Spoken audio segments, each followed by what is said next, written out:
In lifespanning, there is no plan B. I'm Jean Fallacara, and my guests are coming to this podcast for a reason. There's no rules, no BS, just pure biohacking. I don't want to know what you have to sell. I want to know who you are.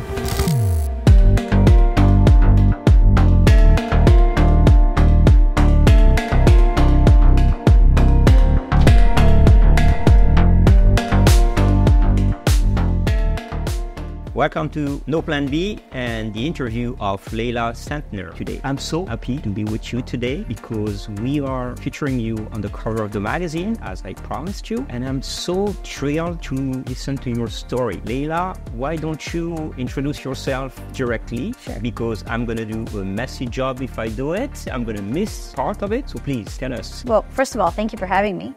It's great to be here. So, as you know, my name is Leila Centner, and my husband and I, we sold our company about 7 years ago. And since that time, we've been able to focus on things that we're passionate about. And as you know, I had a health crisis in 2020, where I was diagnosed with Lyme. I didn't know it at the time, but I was living in a mold-infested house, moved to another mold-infested house. Body became riddled with parasites because, as you know, when your body's toxic, it's just everything seems to fall apart. And I really hit rock bottom with my health, and I was young. I was, still 19. In my 40s. Yeah, right.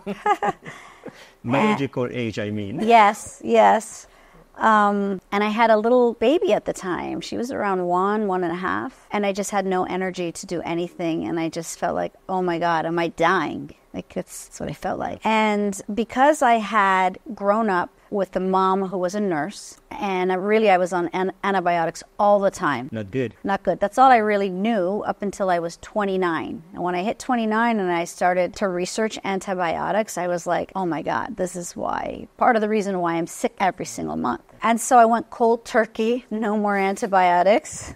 Yes. Straight there. Wow. I was a mess for a while, just trying to recover, but I didn't know anything about the gut biome. I really didn't know. So my body was still not great, but it was better without antibiotics. So when I was diagnosed, I said, and the first doctor was like, you're going to get on this antibiotic. I was like, no, I'm not doing that. And so I began a quest for alternative medicine to see all by myself. All by yourself. I wanted to see what can I do without traditional medicine. And that's when I traveled around the world. I went to Spain. I went to Lyme, Mexico.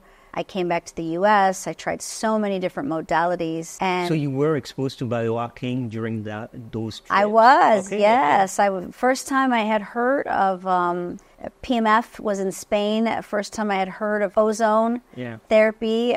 He did vaginal ozone therapy, was in Spain, yes. Interesting. Foot detox. Yeah. That was probably the first step? It was my first, it was the first encounter. I was like, what is this guy doing, And I remember him pricking my finger and looking at my blood under a microscope. And I'm like, what is he doing, You don't need to send this to a lab. Like right there on the screen, you can show me what's going on. I was just amazed. And I felt significantly better after that trip, but still, I wasn't completely there yet. Think that it was a placebo effect because you liked it, or it was really doing something? It did something. I felt a charge in my body. He used Rife frequency, different magnetic frequencies, and it was just fascinating. But I felt a charge, and then also I left with some great supplements. I knew the journey wasn't over, so then the next part of it was when I went to Lyme, Mexico, and that was the first time I experienced red light therapy. It was the first time I had experienced 10-pass ozone. The first time I had experienced rectal ozone. As well, so everywhere. Okay. And different IV cocktails that I didn't know existed. Methylene blue in IV. I didn't know anything. I'm like, what is this stuff? But again, it felt better, but still, I knew that there was more. And so that's when at that point, I created a little biohacking lab in my house. I bought a hyperbaric. Okay, so that's how it started. That's how it really started. I bought these EES machines, put them in my house. And I just continued the treatments. But who guided you towards those technology, those modalities? Were you coming to those conferences like Dave Asprey or others, or at all? Just friends. Just friends. Just friends. Well, Miami is the place for that. Yes. Just friends like, hey, I think you should check out this place. I watched miracles happen there. I'm like, okay, at this point, I will go anywhere or do anything because I cannot live like this. You know, and imagine being in your 40s, just like feeling like health-wise, my life was just over. Yeah, no right? energy at all to... No energy. I wake up in the morning exhausted. That's... And with a... It's a struggle to get through the day in that case. You know. And when you have two young girls, running around, you spinning around in circles, like you need energy to keep up. Yeah. But maybe it's a good factor to drive you to find out a solution. Then having kids is changing your life anyway. It gives you the energy that you may lack, or give you an extra energy to get into research like you did. 100%. And I was also opening a school at the same time. Yes, well, I want to hear the story of the school. It was controversial during COVID. It was very, but go back to that. But 2019, I opened the school, and this was literally less than a year later I was diagnosed. So imagine. So you had the energy to start a new business. Yeah, it was forced energy. Yeah. It was literally grabbing... Tell me, why forced energy? Because I was so tired all the time, and then I had this chronic cough that I didn't know it was from. Yeah. It was from the mold, but I had no idea. Yeah, and at the time of the COVID, you can still question if it's COVID or not. It was a strange cough that I knew it wasn't from COVID because I had COVID a few times, and even I had the cough before COVID and after COVID. So I didn't know what it was until finally I had a urine test, and the mold was off the charts. And it wasn't just off the charts on me, it was off the charts on my entire family. Of course. Yes. So my little one, at the time we figured out she had mold too, she was probably 4. So she lived a few years with mold, and she had a chronic runny nose where it was green. Like just green all day long. And I was constantly flushing her nose so she wouldn't get ear infections. But I would just pray, dear God, please help me. What is happening with her? And she didn't consult any doctors that would have said it's a virus? We did. We consulted doctors, and they said, she's got allergies. Yeah. At one point, I threw away every mattress in the house, replaced it with organic mattresses. I had 12 air purifiers going, and I'm like, it can't be. It can't be. So a functional medicine doctor that I met said, we're going to test the urine. I mean, she had dark circles under her eyes, something was going on. And I had never experienced mold before. So I grew up in California, and just different air quality. And then I grew up in New York, and I might have had some encounters with mold in New York, but again, I didn't know what it was. So when we tested her urine, it was like bingo. When we tested it all over, it's like, oh my goodness, now we can see that even though I had experienced all these different modalities, if you're in an environment that's toxic, you're not getting there. You will go forward, but you will keep slipping back. Correct. Yeah. And when we tested our house at the time, it was like the guy that we had flown this guy in from Iowa, and he's like, these numbers are, I'm surprised you guys are alive. No, he said, one more year of this, there could have been a point of no return. Wow. That's how bad the numbers were. What happened to that house? Was it flooded or something like that to get to that point? Or? There was a crawl space, and the previous owners did not ventilate it properly. And there was just water in the crawl space with improper ventilation. And so it's just climbing up the walls and spreading everywhere. Really just great. But I really believe everything happens the way it needs to happen. And I would not have this center if I didn't experience all of this. Because really, I was bit by a tick in 2013 or 2014, maybe 2013. I remember it. During a trip? It was in New York. In New York? Yes, in Long Island, New York. So I had this in my body for a long time, but really the mold exacerbated everything. Of course, yeah. And so once I realized it was mold, I had a few friends that had also experienced mold, and they were like, listen, you should probably do some coffee enemas. And I'm like, what? Where does that go? Okay, you want me to stick something in my butt? I don't know, but I'll try anything at this point, right? And like I said, I had tried the ozone enemas before, and it was very fascinating. But coffee, so you want me to flush out my body with coffee? And I guess start with ozonated water first. And the first time I did that, the things that came out, I was shocked. Right? I'd look in the toilet and I'd just be like shocked. Yeah. And I was like, okay, so this is something as well. Like this is another piece of the puzzle, really. These are all these pieces of the puzzles. And so I also started it on, at the time, I think when we started her, she was 5. And you know, she was getting out worms this big, yeah. No way. Yeah. And then, because before that, she was having piercing stomach pains. And then when we started these water enemas, pulling out these worms, her stomach pains disappeared. Of course, but scary. It was scary. Yeah. It was scary, but like, you know, to see her go from a place where every day crying, mommy, my stomach, not being able to do anything about it, and I didn't want to give her any drugs, to gone. I mean, it took about a month, but gone. I was like, wow, like, okay, There's so something there. yes, so our bodies are incredible. Yeah. They just sometimes need a little boost because we're being overwhelmed with toxins and we don't know it. Yeah. I had a ton of mercury, I had a ton of lead. So you did detox as well. Detoxing, amazing supplements, and now that I know what I know, I realize we are always being bombarded with toxins. Correct. I mean, our world is based on toxicity, and we have to go away from that. Thanks God we have biohackers showing the path, like you. Yeah. So you said like you started your lab, your own biohacking lab.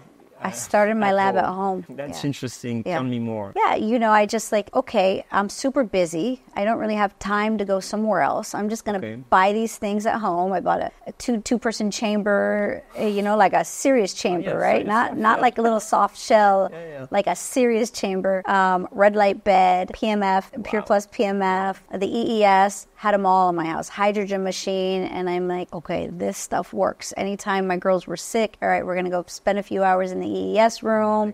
We're going to do a salt detox bath, and our health just started to improve and improve and improve. Did you implement any routine in your life, like, or were you just going to that lab when you were feeling not that good, or it was like implemented in your daily routine? I still have a daily routine. I bet, yes. I still have a daily routine, and the daily routine now is like I'm obsessed with infrared, near infrared. Of course. But in Miami, you have the sun that can help a bit. It's true, but like when I sit in there and I close my eyes and I meditate, you know, and I'm sweating like crazy, I just feel great because again, going back to living in toxic soup, if you eat non-organic, so like our house is fully organic, but if you go to a restaurant, there are very few quality organic restaurants. You're eating food with glyphosate, and glyphosate is so unbelievably toxic.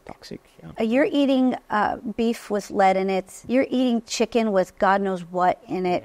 Even if you're just eating a salad, it's filled with glyphosate. Yeah, you feel like you're going healthy with the salad, but it's not even good. It's not. So what I tell people is don't wait till you get sick.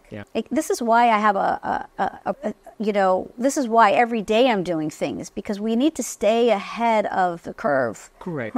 And help our body purge out these toxins. Because of the environment. Because of the sky. I mean, what are they spraying in the sky? I mean, I just learned that Tennessee banned the chemicals that they were spraying in the sky, which is amazing.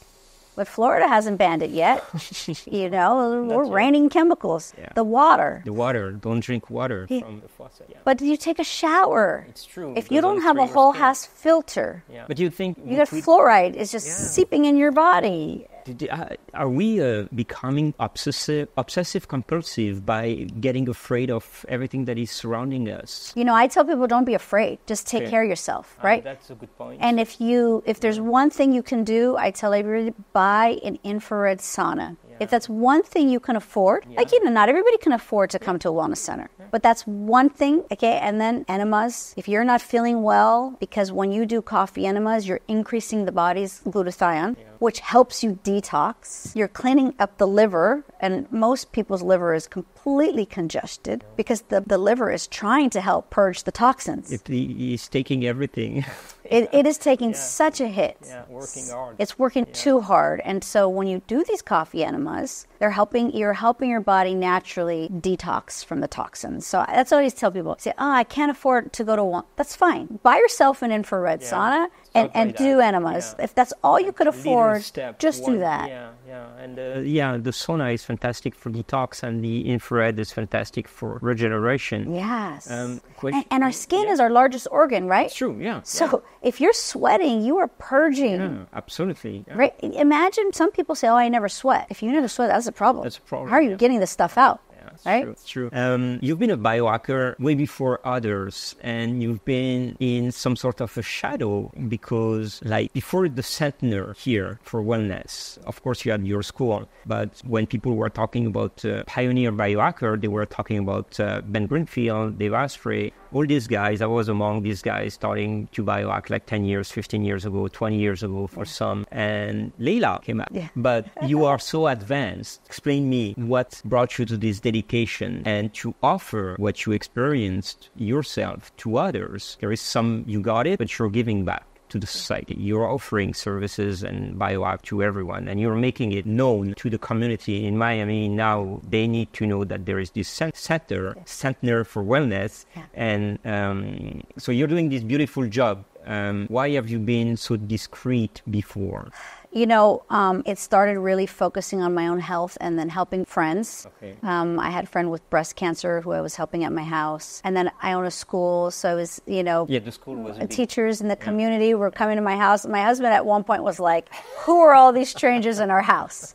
Right? And I couldn't help but to share. I'm like, honey, they're in pain. Like, I had one teacher who, her arm was like, she could not raise her arm to this point. She had gone to many doctors, and all they wanted to do was put her on steroids. She took steroids and made her super sick. I said, listen, I've been trying some stuff. And the coffee. I don't want to guarantee you anything, but right now you can't even give yourself a shower. Her husband was showering her. That's how bad it was. Wow. She couldn't lay down on her own. And young, healthy, beautiful, vibrant girl. Maybe she was 27, 28. So I said, like, just try everything I've been doing. You give it a week. Yeah. And within a week, she was showering on her own. She was raising her arm, and she was seeing worms this big come at her. Again. Yeah. Wow. And so I started thinking, there must be a thing with these parasites, like literally going in your... And so that's when I started reading books. Okay. Dr. Hulda Clark, who was a pioneer in the 1980s and 90s. Yeah. I mean, she eventually was chased out to Tijuana because she was just transforming lives with herbs and enemas. I mean, this lady was so advanced that when I hear some of her videos back then when she was alive, I'm like, wow, if I was alive at that time, well, I was alive, I was too young though, but if I was like, if she was alive today, I would just like be awestruck by her because she was brilliant. Yeah. And so I'm reading these books by Dr. Hulda Clark. I'm reading all these, I'm learning about these other doctors that are really specializing in this. And they took a split from the normal pathway of being a doctor too. They did, yes. I mean, she got ran out of the States because of how innovative she was and how many lives she was helping heal. I mean, our bodies are miraculous. Yeah. Our bodies want to heal on its own, but the toxic burden or the parasites are so overwhelming for the body that it's like, I imagine a wrestling match, right? Where the body's like, I'm tapping out. I can't. Help me, please. Yeah. And so, like, all of these things it's that push to help the body go. All right. I'm going to give you, like, open your mouth. I'm going to get papaya. I'm going to give you some spinach. I mean, spinach isn't really great for you, but I mean, this is what I like to imagine in my mind. Okay. And you drop it in the body, and all of a sudden, you're like, okay, I got this now. And so. That I became passionate about when I started helping the people in my community. We had one teacher who had seen holistic doctors for a few years, and she would get these rashes from here to her ankles, like full of rashes. I mean, I can show you a photo of it later. And again, I said, listen, why don't you try some of this stuff? Give her some herbs, put her on these things, rash completely gone. And so that's when this came about, because first of all, my husband was like, okay, no more strangers in our house. Let's open up something. Okay? Like, he's like, I come home and there's like that's 6 people cool. And I don't know who they are. Okay. Like, if you're so passionate about it, like, can you take it out of the house? I'm like, sure. Okay, it's 15. I'm looking for a 1,500 square foot place. And then I start like getting into. I'm like, wait a minute. Like, I don't know, 1,500 square feet is going to do it. And I found the perfect 15,000 square foot place. And my husband's like, Leila, what are you doing? You always want to think. Yeah. He's like, you can't do anything small, can you? I mean, it started with the school was the same idea. I was like, honey, I just want 50 kids, one building. Yeah. Now we're like 333 kids. That's it. And we have 3 buildings. And we're growing like crazy. And Everything you touch is going like boom. It's hard. It's hard to do it small. I don't know. Is it because you're driven by passion, or is it because you put the energy into doing things and you always like forecast that, okay, you have 6 friends, but whatever, maybe I can help 60 instead of 6. So what's the mindset behind that? I think it's part both. Okay. So like I tell people, my first job, my first real job, I was 16 and I was working in a pizza place, and I was going to be the best pizza maker you will ever meet. Even when I was cleaning the floors, I was going to clean those floors so perfect. So whatever I put my energy in, like I go all the way. It doesn't matter if I'm cleaning the floors or I'm flipping pizza. That's just who I am. Perfectionist to a certain extent. Yeah. I'm trying to dial down the perfectionist a little bit because I think, sometimes So I try and put that balance in there and just bring amazing people around me that can execute, because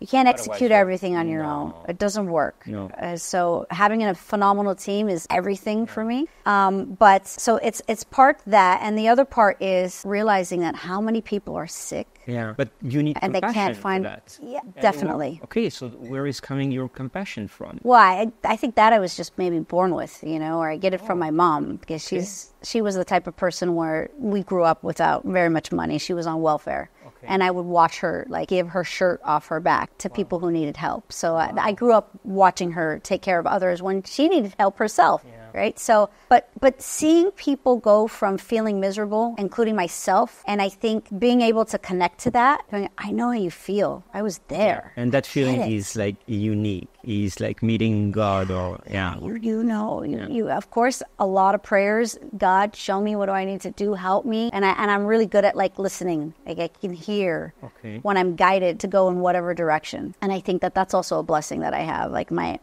You feel the energy of others as well. I feel the energy of others, but when I pray and I ask for help and somebody comes my way, I could feel, that's the message that I need to hear. Send it to the universe. Exactly. Exactly. Did you go on ayahuasca for that? Well, I've done plant medicine before, but I would say that the biggest breakthrough was breathwork. Interesting. Going to India and experiencing breath work and clearing the trauma that I had, the childhood trauma in my cells and in every part of my being, and doing this intense breath work, it was so freeing to me. And that was more powerful than anything and healing, because we hold this energy, this trauma in ourselves. You can sometimes have the best technology, but if you don't heal that trauma, you won't get better, which is why, we've got special devices here, like the theta machine. So this is what you created to help here. With that as well. Yeah.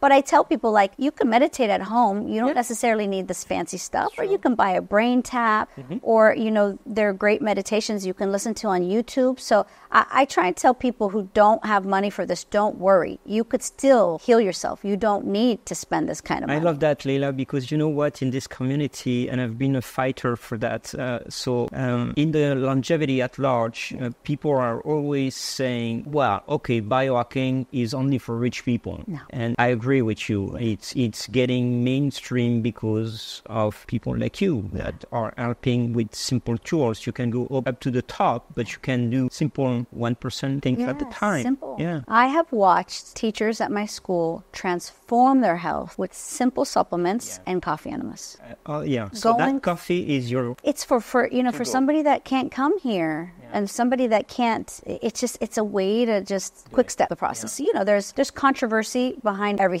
Everything. There's some people say, don't do it because of this. I think the medical medium guy says don't. But I can only go off of what I've seen, what I've experienced myself, and the miracles that I've seen right in front of my eyes, including with my little girl. Yeah, well, that's an important factor. It's like you're saying you're against it, but I watched with my own eyes the miracles miracles that have taken place from people who could not afford to even get an IV therapy. This is all they could afford, and part of a benefit I have at my school for my teachers is everybody gets a free coffee enema kit that wants it. Before going to school? No, for my teachers. Okay. Take it. Anybody wants it, and I have a free day here for them every Wednesday. Oh, that's very cool. We stay open later for them, and if they're sick during the day, any day of the week, they can come here. They get IVs at less than our cost, because our teachers, imagine how much energy they need to put out. Yeah. They're dealing with 15 to 18 kids every day, except weekends. Every day, and I will say I've seen an incredible leveling up of my teachers by either doing the things at home or coming here. I've even seen, because I think you've seen some of our cool workout devices. Yeah. We have this InfraSlim here. I've had teachers that have lost serious inches off of working out on that machine 1 day a week. Yeah. 50 minutes, burning 1,000 calories, and inches just gone. Yeah. Devasprey was telling me this week. It was like I work out 15 minutes a week. Yeah. But those machines, incredible. But it's because we improve the way that we work out. Like we put every single aspect of our biology at the top level. This is what biohackers are trying to do. So you have this beautiful center here for wellness, and it's like packed of all the technologies that someone can dream about. Why did you take all of them? Yeah. Because you, once again, instead of doing a small lab like you can see from competitors or others in the field, you've done some things that has everything that exists. Yeah. Well, I guess pretty much every machine in here was a machine that I fell in love with. Okay, so that you tried. I use it as my own biohacking center, and I used to be sick every single month, like clockwork. Okay. I mean, knock on wood, if I start to even feel a sniffle, I'm in here, I'm doing high-dose vitamin C, I'm sitting on my EES machines, I've got the hydrogen going in my nose, I've got the whip machine on my eyes, I've got the salt machine over there, and I'm fantastic, or infrared, and I'm fantastic. So, I've been blessed to be able to do this because we sold our company, that's one, and B, I enjoy everything in this place. I wish I actually had a little bit more time on my hands so I could be here, like today I was getting my makeup done. I don't know if, you weren't here earlier, I'm getting my makeup done, I'm like, I'm here, I'm going to do things. And so I had the laser IV going on, with some, different IV at the same time. And, just why not enjoy? Why not enjoy everything that I have? I think that, this is the point. Many biohackers, they forget that you have to enjoy the process of doing it. And some became too obsessed by the biohacking itself. Yeah. What you just said is music to my ear. I love the fact that you do things when you need it, when you're sick, when you feel doing it, or because you have time to do it. Yes. But don't put that as a priority compared to being with your family and other things that are important. Exactly. And like I said, I have a little mini center in my place now because we moved, because, we're tearing down the house that had mold in it. Okay. So I wake up in the morning, I do some infrared, I have a red light helmet, I have a PMF mat, I've got... So your routine, we start I've got in the my morning. routine, So you wake up? I wake up, I'll do 16 minutes of the infrared. I don't even need to wake up too early. Okay. I make sure the kids are off to school. Okay. That's the most important. Okay, perfect. And then I'll do a 16 minutes of the infrared, and I also... I have an ozone machine at home. Okay. And so, a couple times a week, I'll do vaginal ozone at home. It's funny because sometimes my husband's like, are you in that room doing ozone again? Like, are you putting it on Instagram? No, it's not on Instagram. But I have had some stuff on Instagram. I had a guy at my house doing bee venom therapy on me, which is awesome. Yeah, well. In my red light helmet, I'm laying on the PMF bed, or I've got a great little shaker plate, which I also highly recommend. Yeah. You don't have to get the $10,000 power plates. You can get the $1,500 machine. And again, that moves the lymphatic system. Yeah. And I had my trainer did a little test, and for 30 days, she only did the shaker plate, didn't do any weights or anything. Mm-hmm. She decreased body fat and increased her muscle mass just by the shaker plate. Yeah. So there's just so many little hacks that you can do at home, right? Some people say that you cannot hack your biology, you can only improve it. I have something good for you. When I started this process, I had my telomeres tested. I was 1 year older than my age. I just had it retested I'm 47 now. I don't mind sharing. I was 33 biological age. You know, it was part of my question today. Did you ever test your biological age? So you got that. Okay. I'm obsessed with that. Is very good. I'm obsessed with labs. Yeah. You know, like most people can't afford the labs. So like it's not a requirement. Just see how you feel. Yeah. But for me, I love data. And so I take labs like every 90 days. Just, all right, let's do the works. I want to see it. I do stool. I think the most informative test I've ever done is a 3-day stool test. Yeah, that's a very good one. It's incredible. You can see Candida. Correct. You can't see all the parasites. Like if anybody ever tells you that there's any test that tests for all the parasites, that's not true. It's not true. But when you test your stool and you see that your gut biome is a disaster, you pretty much have parasites. Yeah. You know? Yeah. And so like these stool tests are just like, I tell people, like if there's one thing, you can afford one thing, get your stool tested. The first one would be that one, not the blood work. That was the one that told me everything. And I just like, wow, you know, like I knew I had Candida because I would have these yeast infections, but I would do all these tests and you know, the doctor would say, oh, no, you don't have Candida. Yeah. I'm like, trust me, I have it. I know I have it. Did this 3-day stool test and you know, this is, you know, it was like it went from 0 to 10, and I was like a strong 5 in Candida, which was a lot of Candida. And our medical director here said, there is a silent epidemic of Candida going around that people don't even realize that they have, and especially men, because they don't itch. You know what I mean? They have it, and then they pass it to their wives or their girlfriends because it's sharing. Unfortunately, sharing is caring. Then the wife gets a yeast infection, clears it up, and then all of a sudden she has it again. She's like, how? Because you're passing it back and forth, unfortunately. And Candida is actually turned, like people can get cancer because of that havoc that Candida just creates in their body. Many toxic in our body create cancer or lead up to cancer. But that was Dr. Hulda Clark's hypothesis, that these parasites, this Candida, all of these things create this environment, and these people end up getting cancer. And when she did her testing, she could trace all these different parasites to the person's cancer. And there were specific parasites that correlated with that cancer. Very interesting. But it makes sense. These parasites are parasites. Think about the definition of a parasite. It's literally on the back too. That's it. Taking over your body silently. And sometimes it takes 20 years before you start like feeling certain things, or this is what happens. Your chronic headaches. You run the labs. The labs tell you nothing. You're fine. So you just think, I'm somebody with migraine. But that's not a thing. No. And so you take, Tylenol or all of these drugs to quiet the headache. But our bodies are geniuses. And so our bodies are like raising the alarm, right? And normally when it's already way too far, they're raising the alarm because the body is very good at hiding at the beginning. Yes. And when it gets to the point that it cannot stand it, then you have strong signals. Yes, and so like people have chronic throat, right? It's like, why do you have that? Your body is trying to tell you something, and then what do? They go to the doctor and say, you know what? Let's just take out your tonsils. You just took out that soldier or those soldiers that are raising the red flag, saying, enemy invasion. It's true, come and help me. And what do? You rip it out. How does that even make sense? Gallbladder. You're filled with gallstones, right? And you say, you know what? You're filled with gallstones. Let's remove. Let's just take it out.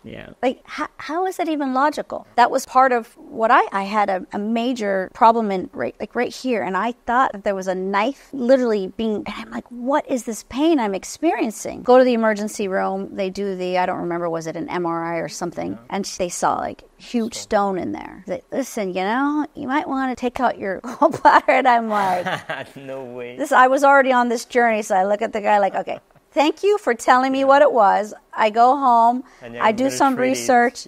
Dr. Hulda Clark has the most amazing gallbladder cleanse. That's not expensive. You do it in the privacy of your own home. I had 4 toilet bowls of stones come out of me from a very simple cleanse. Never felt better, never had that pain again, completely gone. And it's like, sometimes I want to scream from the top of the mountain.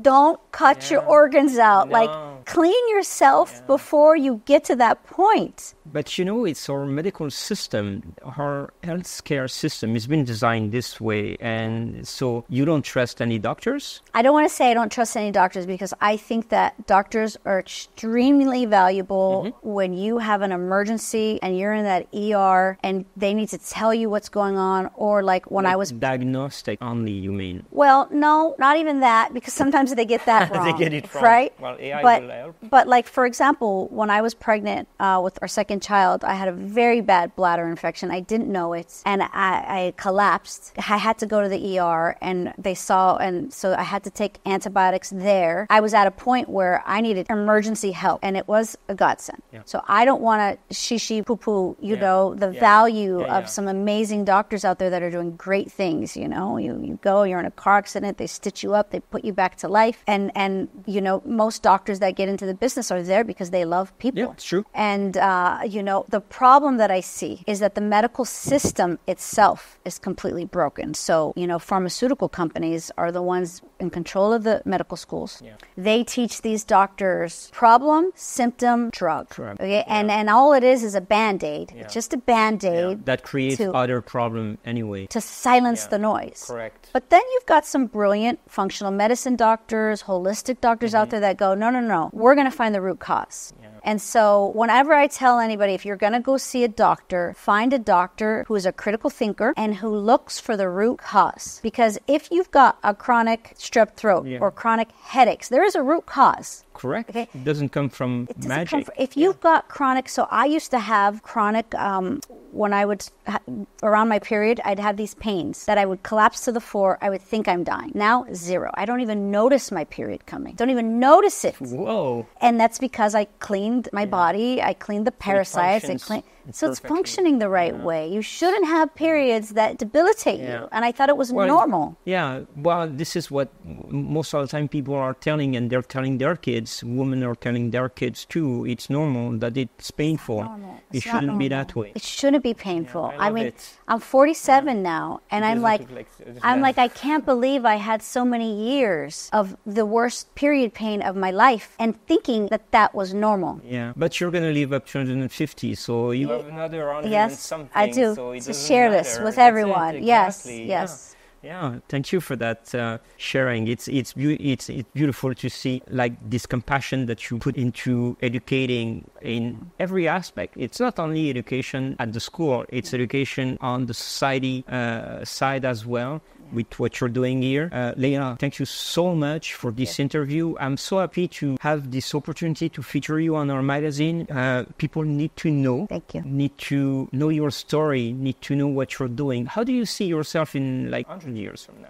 Well, this is a great question, because I had many cancers, I had many generations of breast cancer in my family. And when I was younger and I would go to the doctors and they would take my history and they would say, be careful, there's a good chance that you're going to, and I believed that for the longest. Now that I'm in this world, and I actually at one point had a huge cyst on my breast that I was able to get out on my own without a biopsy, without anything, I now am no longer afraid of cancer, because I know as long as I just stay ahead of the game and take care of my body, it's not true that, because my mom had it, my grandma died of it, 3 of my aunts had it. It's not true that I'm next, because now I know the solution. The solution is take care of your body, get the toxins out, and stay ahead of the game. Then there's nothing to be afraid of. And another thing I like to tell people, just go back a few minutes to where we were talking about the controversy. Yes. So as you remember, in April 2001, I was blasted all over the news. CNN, you name it, camped outside my school. Why? Because they were pushing the COVID shots in schools. Pushing them hard, mandating teachers to get this shot. And at that time, I was already blessed to surround myself with some brilliant, critical thinking doctors. I mean, these are doctors that were like way ahead of their time, analyzing everything about COVID, finding out the alternative treatments around COVID, and just brilliant people. So I'm on the phone with them and I'm like, tell me what's going on. And I'm using my own critical thinking skills. I'm calling, the chief pediatric doctor, who's been studying the pediatric cases for COVID. And I'm asking questions and I'm just digging in. And what I learned is this COVID shot, listen, highly experimental. Make sure your teachers focus on their health, and the chances of them dying from this are like very, very minimal. And so I went out and I tried to tell them, I said, hold on, because I've got doctors telling me anecdotal evidence of cases that they're seeing right in front of their eyes, that little babies, 1 year, 2 years, 3 years old, are getting rashes, serious rashes around their private parts from being around vaccinated parents or grandparents that had just been vaccinated. And so I'm like, sound the alarms, pause, time out. Let's wait, guys.